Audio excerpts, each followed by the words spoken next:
Hi friends, నేను ప్రియదర్శిని. ఈ రోజు మనం కలిసి ఒక అద్భుతమైన చారిత్రక కథ వినబోతున్నాం. శ్రీకృష్ణ రాసిన ఈ కథ హంపి నగరాన్ని కాపాడిన వీరుడు హెచ్చమనాయక జీవితం గురించి. ఢిల్లీ సుల్తానుల దండయాత్రల నుండి తన ప్రాణాలను పణంగా పెట్టి ఎలా హంపిని కాపాడాడో తెలుసుకోవాలంటే ఈ వీడియోని చూడండి. మన చరిత్రను గుర్తుచేసే ఈ కథ మీకు ఖచ్చితంగా నచ్చుతుంది. లైక్ చేయండి, షేర్ చేయండి మరియు మా ఛానల్ని సబ్స్క్రైబ్ చేయండి. Thank you. దానికి కాస్త ఉలిక్కిపడిన మహారాజు, తల్లిదండ్రులను పోగొట్టుకుని బాధపడుతున్న నీకు ఏమని ఈ విషయాలన్నీ చెప్పమంటావు? అయినా అక్కడికి పంపినందువల్లని నా ప్రియమిత్రుడైన మల్లన్నను పోగొట్టుకున్నాను. అలాంటి చోటికి మళ్లీ నిన్ను పంపడానికి నా మనసు ఒప్పుకోవడం లేదు అనడంతో హెచ్చన్న ఒక్క క్షణం కళ్ళు మూసుకొని తెరిచి, మహారాజా, మా నాన్న బ్రతికి ఉంటే అసలు ఇంత దారుణం జరగనిచ్చేవాడు కాదు. దయచేసి నన్ను ఆ నగరానికి వెళ్లేందుకు అనుమతివ్వండి అని పదే పదే బ్రతిమాలటంతో చివరికి మహారాజు హెచ్చన్నకు ద్వారసముద్రం వెళ్లడానికి అనుమతి ఇచ్చాడు. అక్కడకు వెళ్లేందుకు అనుమతి ఇచ్చిన మహారాజుకు కృతజ్ఞతలు చెప్పి హెచ్చన్న గుర్రంపై ద్వారసముద్రం వైపు వేగంగా దూసుకువెళ్లాడు. ఆ నగరానికి చేరుకున్న హెచ్చన్నను చూసిన కెంపన్న ఆశ్చర్యంతోనూ ఒక రకమైన ధైర్యం తెచ్చుకున్నట్టు ఓ చూపు చూశాడు. కెంపన్నను చూడగానే హెచ్చన్న కూడా గుర్రం దిగి ఎలా ఉన్నారు అని పలకరించాడు. ఏదో అలా ఇటు బానిసలుగాను కాక అటు స్వేచ్ఛా పౌరులుగాను కాక బ్రతుకును వెళ్లదీస్తున్నాం అని కెంపన్న చెప్పిన సమాధానంకు, అసలిక్కడ ఏం జరిగిందో దయచేసి నాకు చెప్పండి అని హెచ్చన్న అడిగాడు.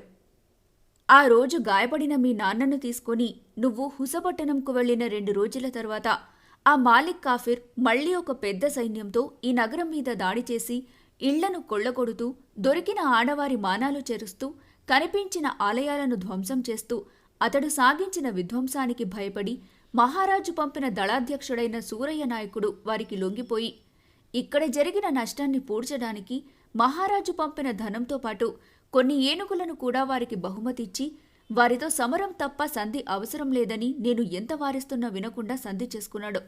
ఇలా ఆ మాలిక్ కాఫిర్తో మన సూరయ్య నాయకుడు సంధి చేసుకున్న విషయం మన మహారాజుకు తెలిసి కోప్పడినా అతడు చేస్తున్న విధ్వంసాన్ని ఆపడానికి అంతకన్నా మరో మార్గం లేదని సూరయ్య నాయకుడు తన అసమర్థతను కప్పిపుచ్చుకున్నాడు. ఇలా మన రాజ్యధనం తీసుకుని ఆ మాలిక్ కాఫిర్ ఈ నగరాన్ని వదిలి కంచి, మధుర నగరాల వైపు వెళ్లినా వాడిక్కడ వదిలి వెళ్లిన వాడి అనునూయుడు ఇబ్రహీం ఖాన్ ఇక్కడున్న మన అధికారులను చాలా నీచంగా చూస్తున్నాడు.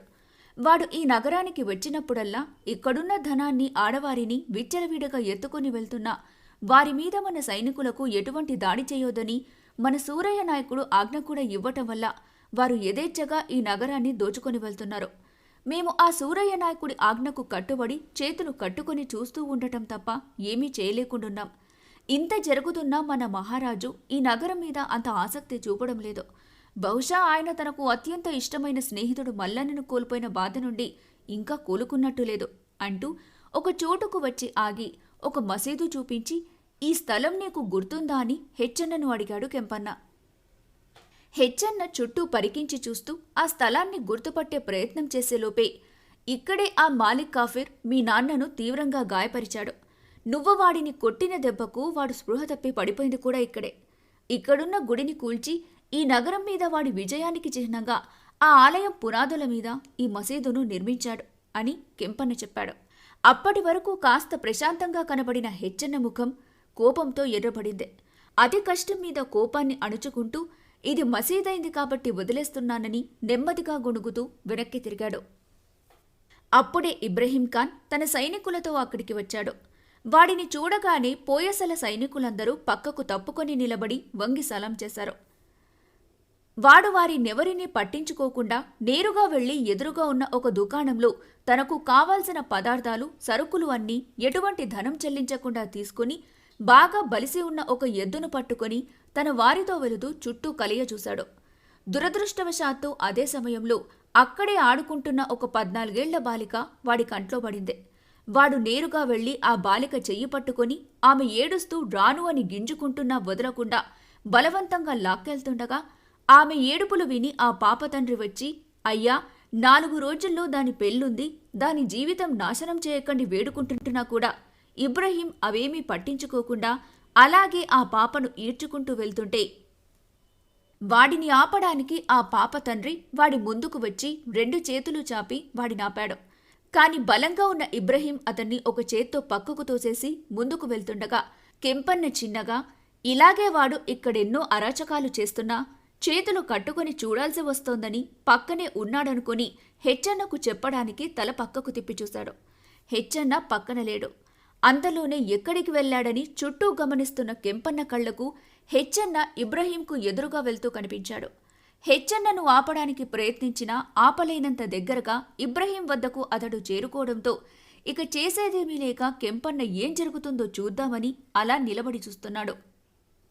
అలా హెచ్చన్న నేరుగా ఇబ్రహీంకు ఎదురుగా వెళ్లి నిలబడి, "నువ్వు ప్రాణాలతో ఉండాలనుకుంటే ఆ పాపను వదిలిపెట్టు" అని అన్నాడు. "వచ్చాడు పెద్ద మునగాడు నన్నాపడానికి" అని ఇబ్రహీం వికారంగా నవ్వుతూ ఇంకా ఏదో ఉర్దూలో ఏదో అవమానకరంగా మాట్లాడాడు. ఆ మాటకు చుట్టూ ఉన్న అతడి అనుచరులు కూడా నవ్వారు.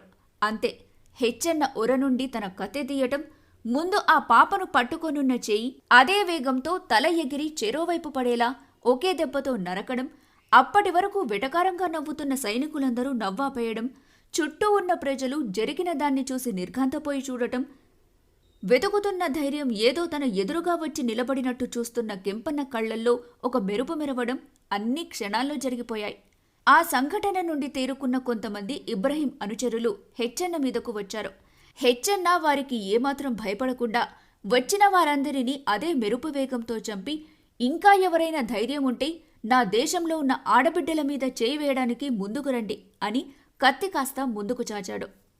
అంతే, అక్కడ మిగిలున్న ఇబ్రహీం అనుచరులందరూ వారు తీసుకున్న వస్తువులు ఎక్కడివక్కడే పడేసి ప్రాణభయంతో పరిగెత్తారు. అంతలో అక్కడికి వచ్చిన సూరయ్య నాయకుడు జరిగిందంతా తెలుసుకొని హెచ్చన్న దగ్గరకు వచ్చి కోపంగా, "ఎందుకిలా చేశావు? ఇప్పుడు వెళ్లిన వారు దండుతో తిరిగి వచ్చి మన నగరం మీద పడి దీన్ని నాశనం చేస్తే నువ్వు మన మహారాజుకు ఏమని సమాధానం చెబుతావు? కుర్ర వయసులో ఇలా నీకు తోచినట్టు చేసి రాజ్య భద్రతతో ఆటలాడతావా? పో, వెళ్లి వారికి క్షమాపణ చెప్పిరా. అలా చేస్తే వారి కోపం నిన్నొక్కడిని శిక్షించడంతో ఆగిపోతుంది. లేదంటే ఆ దుర్మార్గులు ఆవేశంతో ఇప్పుడిప్పుడే కోలుకుంటున్న ఈ నగరాన్నే నాశనం చేసి వెళ్తారు" అంటూ హెచ్చన్న చెయ్యి పట్టుకుని లాక్కుని వెళ్లడానికి ప్రయత్నించాడు. కాని హెచ్చన్న అలాగే నిలబడి తనకు వస్తున్న ఆవేశాన్ని తగ్గించుకోవడానికి ప్రయత్నిస్తున్నాడు. అప్పటి వరకు పక్కన నిలబడి ఉన్న కెంపన్న హెచ్చన్న చెయ్యిని సూరయ్య నాయకుడి నుంచి విడిపించి, "ఇతడు వారికి ఎందుకు క్షమాపణ చెప్పాలి? ఎన్నో ఏళ్లుగా కాపాడుకుంటూ వస్తున్న సంస్కృతి నిలయాలైన మన ఆలయాలను, నగరాలను వారు ధ్వంసం చేసినందుకా? లేక మన సంపదను దోచుకున్నందుకా? లేక మన ఆడవాళ్ల మానాలు నాశనం చేసినందుకా? ఇంత అరాచకం జరుగుతుంటే ఆపవలసింది పోయి, అలా ఆపిన వాడిని పొగడాల్సింది పోయి క్షమాపణలు చెప్పాలా క్షమాపణలు? కనీసం మీసం కూడా సరిగా రాని ఈ కుర్రాడికి ఉన్న పౌరుషం, తెగువ నీకు కాని నాకు కాని కాస్త ఉండి ఉంటే ఆ నరరూప రాక్షసులను అంతం చేయడమో లేక వారి చేతిలో అంతమవడమో ఈపాటికే జరిగిపోయి ఉండేది. ఈ బానిస బతుకు కన్నా వారి చేతిలో చచ్చి అమరలోకం చేరడం ఎంతో ఉత్తమం సూరయ్య. ఇప్పటి వరకు జరిగినవి చాలు. ఇక మేము చేతులు కట్టుకొని వారి అరాచకాలు భరించలేము. వారిని చంపడమో వారి చేతిలో చావడమో ఈ రోజుతో తేలిపోవాలి. నీకు ధైర్యం ఉంటే మాతో కలిసి నిలబడు, లేదా ఇక్కడి నుండి ప్రాణభయంతో వారికి దొరక్కుండా వెళ్ళిపో అనేసరికి సూరయ్య నాయకుడు కాస్త భయపడి, "వారిని ఎదురించి ఇక్కడ ఎవరు జీవించి ఉండలేరు. నేనిక్కడుండి మీతో పాటు చావదలుచుకోలేదు. నేనిక్కడ్నుంచి వెళ్ళిపోతున్నాను. జీవితం మీద ఆశ ఉన్నవారు నాతో పాటు వచ్చేయండి. వాళ్ళిక్కడికి వచ్చేలోగా ఇక్కడ్నుంచి వెళ్ళిపోదాం" అని తనతో పాటు కొంతమంది సైనికులను తీసుకుని ఆ ద్వారసముద్రం నగరం విడిచి వెళ్ళిపోయాడు. సూరయ్య నాయకుడు అలా వెళ్లిన తర్వాత కెంపన్న, "ఇంకా ఎవరైనా పిరికివాళ్లుంటే ఆ సూరయ్య నాయకుడితో పాటు వెళ్ళిపోవచ్చు. ఆ తురుష్కులతో విజయమో వీరస్వర్గమో తేల్చుకోవాల్సిన వారు ఇక్కడుండండి" అని గట్టిగా అరిచాడు. కెంపన్న మాట వినగానే సూరయ్యతో పాటు వెళ్తున్న సైనికులు కూడా కొందరు వెనక్కి వచ్చేశారు. వెనక్కి వెళ్లిన వారిని పట్టించుకోకుండా సూరయ్య మాత్రం వెనక్కి తిరిగి చూడకుండా వెళ్ళిపోయాడు. "పిరికి సన్నాసులు పోతే పోని హెచ్చన్న, ఇక మా అందరికీ నువ్వే నాయకత్వం వహించి మమ్మల్ని నడిపించాలి" అని కెంపన్న అనడంతో హెచ్చన్న తేరుకుని, "నేను మీ అందరికీ నాయకత్వం వహించాలా? ఇంత బాధ్యత నాకెందుకు?" అన్నాడు. దానికి కెంపన్న హెచ్చన్న ఎదురుగా నిలబడి, "నా మనసు చెబుతోంది. నీ నాయకత్వంలో మన సైన్యం ఆ తురుష్కుల సైన్యం కన్నా చిన్నదైనా మనమే గెలుస్తామని. దయచేసి నా మాట కాదనకు. ఆ తురుష్కులపై విజయము వీరస్వర్గము ఈరోజు తేలిపోవాలి అని ఒకంత ఆవేశంగా ఊగిపోయాడు. దానికి హెచ్చన్న సరే అన్నట్టుగా తల ఊపాడు. అప్పుడు కెంపన్న ఎక్కడా లేని ఉత్సాహంతో, ఆ తురుష్కులు మరి కాసేపట్లో ఇక్కడికి చేరుకుంటారు. మనమందరం ఒక్కటిగా ఉండి వారిని ఓడించాలి. అందరూ దాడికి సిద్ధమవ్వండి అని చెప్పాడు. అంతే, సైనికులతో పాటు ఆ నగరంలోని ప్రజలు కూడా దొరికిన పనిముట్లు, ఆయుధాలు తీసుకొని యుద్ధానికి సిద్ధమయ్యారు. ఆడవారు కూడా కారం పొడి, రోకళ్లు తీసుకొని ఆ తురుష్కుల సైన్యం ఎప్పుడు వస్తారా అని ఎదురుచూశారు. కాసేపటికి దూరంగా తురుష్కుల అశ్వదళం రేపిన దుమ్ము ఆకాశంలో మేఘాల్లా ఏర్పడ్డాయి. మరి కాసేపటికి గుర్రాల మీద వేగంగా ద్వారసముద్రం వైపు వేగంగా దూసుకువస్తున్న ఆ తురుష్కుల సైన్యాన్ని చూడగానే సైనికులతో పాటు అనేక మంది నగర ప్రజలు ప్రతిదాడికి సిద్ధమయ్యారు. తురుష్కులు మరింత దగ్గరగా వచ్చిన తర్వాత పక్కనున్న కెంపన్నతో ఆ వస్తున్న వారిలో మాలిక్ కాఫిర్ ఎవరో తనకు చూపించమని హెచ్చన్న అడిగాడు. దానికి సమాధానంగా, మాలిక్ కాఫిర్ వీరిలో లేడు. వాడు కొంతమంది సైన్యాన్ని ఇక్కడుంచి మధుర పాండ్యరాజుల మీద దండయాత్రకు వెళ్లాడు అని కెంపన్న చెప్పిన సమాధానంతో మాలిక్ కాఫిర్ను చంపే అవకాశం ఇప్పుడు లేదే అని హెచ్చన్న కాస్త నిరాశ చెందినా, వస్తున్న వారిని మాత్రం ఎవరినీ వదలకూడదనే కృతనిశ్చయంతో ఆ తురుష్కుల సైన్యం వైపు వెళ్లేందుకు ముందుకు కదిలాడు.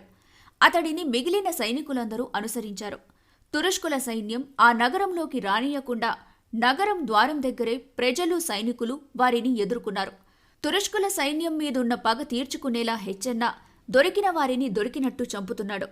కెంపన్న ఎప్పటినుంచో దాచుకున్న కోపమంతా తన నగరాన్ని నాశనం చేయడానికి వచ్చిన వారి మీద చూపించాడు. హెచ్చన్న సారథ్యంలో ద్వారసముద్ర నగర ప్రజలు, సైనికులు వీరోచితంగా పోరాడారు. చాలాసేపటి యుద్ధం తరువాత ఇక పోరాడలేక తురుష్కుల సైన్యం, హెచ్చన్న అతడి సైన్యం ధాటికి తట్టుకోలేక వారు పారిపోవడానికి గుర్రాలను వెనక్కి తిప్పారు. పారిపోతున్న తురుష్కులను హెచ్చన్న సైనికులు వెంటపడి తరిమేశారు. పారిపోతున్న తురుష్కులను చూసి ప్రజలందరూ ఆనందంతో నాట్యం చేస్తుండగా మేఘాలు గర్జిస్తూ వర్షం కురిపించాయి. ఆ వర్షం వారి ఆనందాన్ని రెట్టింపు చేసింది. అలా ఆ నగరంకు పట్టిన తురుష్కుల పీడ విరగడవటంతో ఆ రోజు నుండి ఆ నగరంలోని ప్రజలు ప్రశాంతంగా నిద్రపోయారు. ఇప్పటివరకు మా వీడియో మీరు చూశారు అంటే మా కథ మీకు నచ్చింది అని అనుకుంటున్నాము. తరువాత ఎపిసోడ్ కోసం, ఇలాంటి మరిన్ని చారిత్రక కథలు కోసం మా ఛానల్ని సబ్స్క్రైబ్ చేసుకోండి. వీడియో లైక్ చేయండి, షేర్ చేయండి.